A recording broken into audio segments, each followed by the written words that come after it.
Hey guys, it's your Tech Girl Mary and welcome back to our YouTube channel. So as promised, here is my full review or at least a month later of my Samsung Galaxy S25 Ultra. I know guys, it's been a while since I last uploaded a video. One, it's because there's really not much new devices lately. Second, I got sick again. And third, I recently just got back from the Samsung Galaxy launch that happened in San Jose. So yes, a lot has happened, pero again, at least, andito na ako. If you're not yet aware or familiar yet, since 2020, if I'm not mistaken, they changed their naming to match the name of their devices sa name ng taon. Thus, the reason why this 2025, we have the S25 lineup, aligned and organized. Based on my first impressions video that I did a month ago, I noticed sa comments, most of you guys said na hindi yun or hindi ito yung upgrade that you guys were hoping for. And at the same time, at a glance, hindi mo rin makikita na may mga nagbago talaga. Personally, after a month of using this phone, I really think there is a lot to explore. Obviously, if you're that type of person who upgrade their devices every single year, then these releases will be boring. But syempre, for those who hold on to their phones for like 3 to 4 years, then you can expect big changes. And after a month of using this phone, that's when I realized that marami din pala akong hindi na-explore pa. So yes, let's talk about those. This is my S25 Ultra. Anyway, quick shout out, I have here the Crocs case. It's the official Crocs case for the S25 Ultra. And then, naglagay lang ako ng mga gibbets ko na galing sa slippers ko. Hinugasan ko naman, don't worry. Ba't defensive ka? Defensive daw ako. Anyway, let's remove this. Madali lang rin siyang alisin. Nung una, akala ko nga sobrang kapal, ang hirap gamitin. Pero, in fairness, hindi. As always, guys, let's start with its design. As you can see, there is a design refresh this year. Pero syempre, identical pa rin yung camera layout niya from the last few gens. Siguro yung pinaka-noticeable and impactful change na masasabi ko are the corners. It's more rounded, which is good kasi hindi na siya nakakatusok, lalo na pag walang case. Which is also what I didn't like from the past generations. Personally, na-maintain pa rin naman niya yung boxy shape niya, which makes it an Ultra. And at some point, I wouldn't say na ibang-iba siya from the S24 Ultra. Iba pang bago, we have a thicker black bezel sa cameras niya. Very similar with how they did the cameras on the Z Fold 6. But take note, this is purely just an aesthetic choice. Wala siyang effect sa camera output niya. Siguro it's really to make the camera design more consistent all throughout their devices. So yes, visual, aesthetics-wise, those are about it. Even the placement of the S Pen, nandun pa din. Even the USB-C, speakers, buttons, nandun pa din. Now, speaking of the S Pen, let's quickly talk about this since bidang-bida to lately. There is a huge change with the S Pen and that is the lack of Bluetooth. So now that it no longer supports Bluetooth, it means we can no longer use it as a camera shutter. No more Harry Potter wand tricks. So yes, if I were to presume it, obviously downgrade siya. And Samsung's reason about it is because only 1% of people actually uses those features. I personally, as a user of the S series as well, from the past few years, isa ako doon sa mga hindi gumagamit. I like using the S Pen for note-taking, signing contracts, a bit of doodles here and there. Browsing TikTok, minsan I use the S Pen dahil malaki yung device. It makes sense kasi again, if may malaki kang device, masarap gumamit ng separate pen. But that's just about it. Hindi ko ginagamit yung ibang Bluetooth features niya. So yes, I'm part of the 99% of people who don't actually use it. But before that, let me tell you muna, very identical lang po ang display ng S25 Ultra with the S24 Ultra. And it's not really a bad thing. If it ain't broke, why fix it? Right? Isa sa pinaka love na love ko doon sa display ng S24 Ultra last year was the anti-reflective glass coating. And buti na lang they were able to put it here again with the S25 Ultra. Ang tawag nila is Corning Gorilla Glass Armor 2 and currently exclusive with the Ultra. Not even present on the S25 and S25 Plus. So yes, with the Ultra, you really get the best display. To explain it in layman's guys para mas madali niyong maintindihan, it still is glossy like any other flagship phones, iPhone 16 Pro, Vivo X200 Pro, ganun din. Pero reflections dito is duller. It's less obvious. Meaning guys, pag gamit niyo siya, especially outdoors, less distracting. Mukha siyang minor lang pakinggan on paper, but when you're actually using it real life, dun mo mapapansin. Lalong-lalo na if meron pa kayong secondary flagship phone, doon yung madi-differentiate at maa-appreciate yung ganda nung display niya. Anyway, that's just about it about the design and display of the S25 Ultra. Despite it being that big, and alam niyo naman ako, hindi ako mahilig sa malalaking phones, I was still able to enjoy it. Siguro it's also the fact that it's 15 grams lighter than its predecessor. So yes, although it's large, I appreciate that they made it lighter.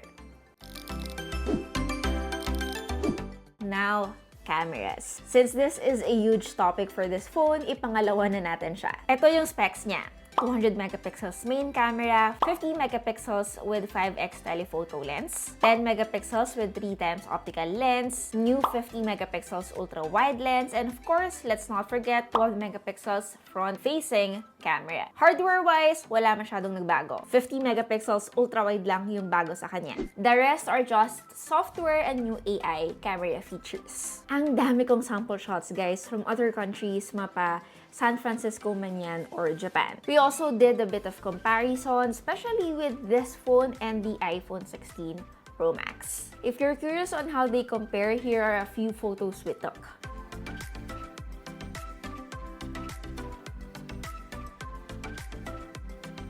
Anyway, if you guys noticed from the photos I uploaded on my Instagram, if you're not yet following, please do so para alam nyo yung output ng mga photos I took with different smartphones in social media. Maganda. They weren't disappointing. Although I have to say, hindi pa rin siya ganun ka sobrang optimized, especially when it comes to uploading videos. But photos-wise, malaking improvement, maganda na siya. Mapa-wide, telephoto, or ultra-wide man yan, ang ganda ng output ng S25 Ultra.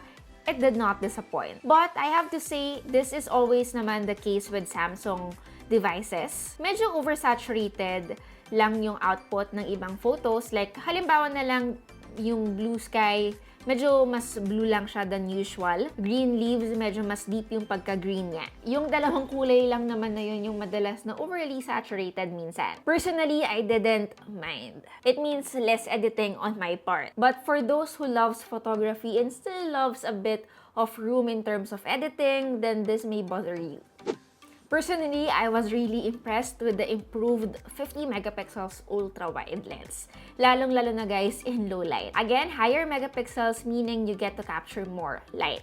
Dati, hirap yung S24 Ultra in terms of challenging situations, lalo na in low light. And now, even macro shots, sobrang ganda na and nakakalaban talaga with how good the macro mode is with the iPhone 16 Pro. Now that you already know how the camera perform, how about video? Siguro yung pinaka-impactful guys sa video na nagbago sa kanya na sobrang na-appreciate ko is the log recording mode. And this is for the default camera app. Hindi nyo kailangan ng third party. Meaning you get to record video with very flat image profile. In layman's, para mas madali nyong maintindihan, ano ba yung log mode or log video mode? Ito yung madalas na kulay gray lang or yung walang kulay, sobrang flat na nakikita nyo. Or as you can see right now, ganito ako mag-shoot ng A-roll ko, flat, patay, walang kulay. Ganyan yung sinasabi kong log color profile. And then, ganito naman pag kinulayan na. Yung log profile, guys, nakita na natin yan unang-una sa iPhone 15 series. And we also saw it appear on other Android devices like Honor and even Vivo. And buti na lang this year, Samsung was able to keep up and they were able to put one. And as far as I'm aware, guys, ito lang din yung phone that can shoot log in 8K video recording, which is just very impressive personally. I am not a professional colorist. May editor ako who does it for me, but I know how to edit one, and sobrang laking ginhawa kapag meron ng ganong klaseng feature sa isang smartphone. Okay, now that you know how the S25 Ultra performed in terms of cameras, let's now talk about the software and AI features. Ang haba guys, nabubulol na ako kasi, yes. Kung napanood niyo yung keynote ng Samsung, obviously I did, they really focused on the software features. Not just the software features, but also AI. We all know AI is a big thing now. Isa sa mga bagong AI features ng Samsung is that when you long press the power button, it now brings up Gemini rather than Google Assistant or Bixby. But take note, hindi ito yung Gemini na nasa isip natin. Meron siyang mga extra capabilities that Samsung personally added. Meron siyang bagong voice assistant that mostly acts like Gemini on any other phone, pero kaya niya ding mag-interact with other apps and phone functions. Like adding an event to your Samsung calendar, which Gemini can't usually do. Mas useful and definitely better than Bixby. You can have real conversations with it, set an alarm, ask anything, send photos, capture images, summarize article, and then still have another conversation. Basta sometimes it feels like every time I use it, I feel like I have a virtual assistant. Next, yung search bar na makikita nyo dito sa app drawer, this one, search bar, AI-powered na rin siya. It still does the same job, pero ngayon guys, pwede na kayo magtanong for it to change things. For example guys, you can now say, I want to make my screen brighter, instead of saying or typing brightness. Especially if less techy user ka, mas madali mong mapapahatid yung mensahe na gusto mong gawin sa settings mo instead of looking for it sa ilalim ng, alam niyo na, sa mga kasulok-sulukan ng settings na hindi naman natin kadalasan na-explore. Now, meron tayong Now Brief, which is gasgas na gasgas during their launch. And this is because this delivers a summary of key events and information from your device. Unique actually kasi Samsung lang din yung nakitaan ko nito, which is why they are so big with promoting this specific AI feature. But do take note, you need to be fully invested or deep into the Samsung ecosystem. Katulad ko who transfer from devices to devices to devices, medyo mahirap to for me. It only told me the weather report and yung events na meron ako sa calendar ko. But if you have Samsung accessories like the Galaxy Ring, Galaxy Watch, or even the Samsung Internet Browser, then you'll see more and appreciate this Now Brief feature is. It will give you more activity data and more recommendations.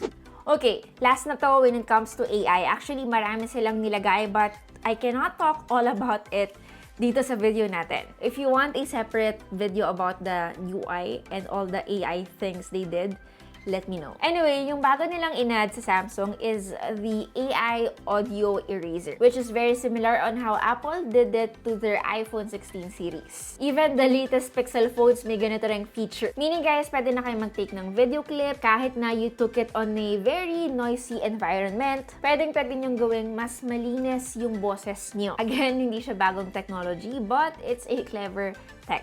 By the way, itong AI audio eraser, hindi naman siya solely for the S25 Ultra lang. Present din naman yon sa S25 and even S25 Plus. So, as a local, what should we order? I think that we should order either a hamburger, a cheeseburger, or a double cheeseburger. I mean...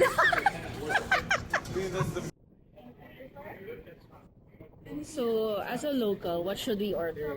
I think that we should order either a hamburger, a cheeseburger, or a double cheeseburger. I mean... Okay, so those are it for the AI features that I would like to talk about. Pag-usapan naman natin yung battery life niya. Actually, compared with the S24 Ultra, they're just the same. And in my experience, they were also the same. It still is fine. Wala naman din akong naging issue with the S24 Ultra na battery life last year. I guess it could have been better lang if they bumped it up even kahit 200 man lang, considering it's a pretty big device. Aside from the same battery capacity, at least they changed the chipset. Well, every year they do this naman. We have a Qualcomm Snapdragon 8 Elite chip. And of course, along with a 12 gig of RAM. Good thing, they were able to make all the devices Snapdragon. Don't worry sa mga medyo Exynos sensitive dyan. Gets ko naman kayo. Alam ko yung pinanggagalingan nyo. Good news to for you. I actually had no problem with the performance. It's one of the fastest devices I've tried so far. I've tried a lot of editing, even Lightroom, use a lot of apps simultaneously. Again, graphic performance, better than the iPhone 16 Pro and Pro Max. Anyway, that's just about it for my 30 days later of review. Alam nyo guys, for those who have issues when it comes to its S Pen not having Bluetooth capabilities, or at least Bluetooth support, I mean, then I guess it's not yet time for you to upgrade. Lalo na kung naka S24 Ultra ka pa man din, then maybe you should wait a bit. Unless you're capable of upgrading devices every year. Ibang usapan yun. Ito ay subjective lang naman. Again, to each their own. Personally, it's the super smooth performance and really great display that made me appreciate this device every day.